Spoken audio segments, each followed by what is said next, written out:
నమస్కారం. జ్యోతి ఎర్రాజీ ఒక సాధారణమైనటువంటి middle class, below middle class ఫ్యామిలీలో పుట్టినట్టు ఒక అమ్మాయి.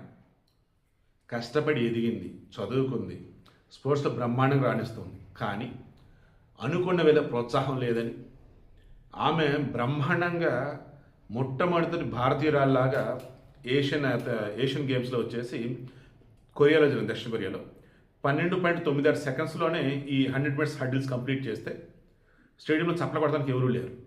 ఈ న్యూస్ మన మధ్య వైరల్ చేశారు. ఏంట్రని క్రాస్ చెక్ చేశాను. ఆ రోజు వర్షం పడింది, స్టేడియంలో ఉన్న వాళ్ళు వెళ్ళిపోయారు. బట్ ఆ తర్వాత అథ్లెట్స్ వరకు ఉన్నారు, కంటిన్యూ చేశారు, గెలిచింది. స్టేడియంలో జనాలు ఎవరు లేరు. బట్ ఈవెంట్ అయిపోయింది, ప్రైజ్ డిస్ట్రిబ్యూషన్ ఇచ్చున్నారు. గోల్డ్ కొట్టింది అందులో. ఈమె 2022, 23, 24, 25 ఇలా చూసుకుంటున్నప్పుడు మన ప్యారిస్ ఒలింపిక్స్ ఒక దానిలోనే పాపం మెడల్ కొట్టలైపోయింది. రిమైనింగ్ ఏ ఈవెంట్కి వెళ్ళి మెడల్స్ కొడుతూనే ఉంది, రికార్డులు కొడుతూనే ఉంది.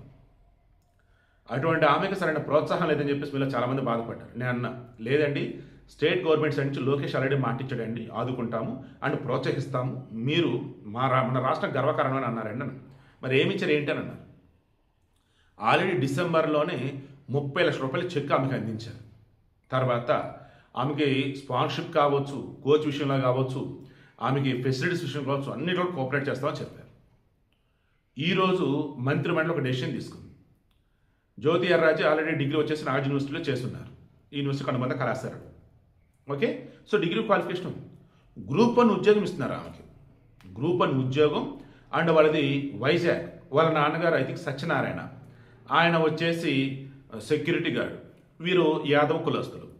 వీళ్ళ అమ్మగారు వచ్చేసి ఏదో చిన్నపాటి హాస్పిటల్ దాంట్లో some staff duty or attender like ఆవేలో లోయర్ క్యాడర్ అన్న. అంటే అమ్మాలని ఇద్దరు కష్టపడి పనిచేస్తే వచ్చిన డబ్బులతోనే ఆ ఫ్యామిలీ బతకాలి. అలా ఉంటూనే రికార్డు మీద రికార్డు కొడతా ఉంది. ఇప్పుడు ఈమెకు సంబంధించి స్టేట్ గవర్నమెంట్ ఫౌండేషన్ చాలా హ్యాపీగా ఉంది. మీరు నమ్మిన ఒక నిజం చెప్తా, మన దేశంలో కులం చూసి, మతం చూసి, ఫైనాన్షియల్ సపోర్ట్ చూసి సపోర్ట్ చేసే కుప్పలు ఉంటారు. నిజమైన టాలెంట్ ఉంది, సపోర్ట్ చేయాలన్నప్పుడు చాలామంది ముందుకు రారు. ఆ రాష్ట్ర ప్రభుత్వంలో కీలకమైనటువంటి మంత్రులు ఉంటారే, వారి మంచి మనసు పెడితే అప్పుడు సపోర్ట్ వచ్చింది. ఇక్కడ లోకేష్ అటువంటి సపోర్ట్ ఇస్తున్నాడు.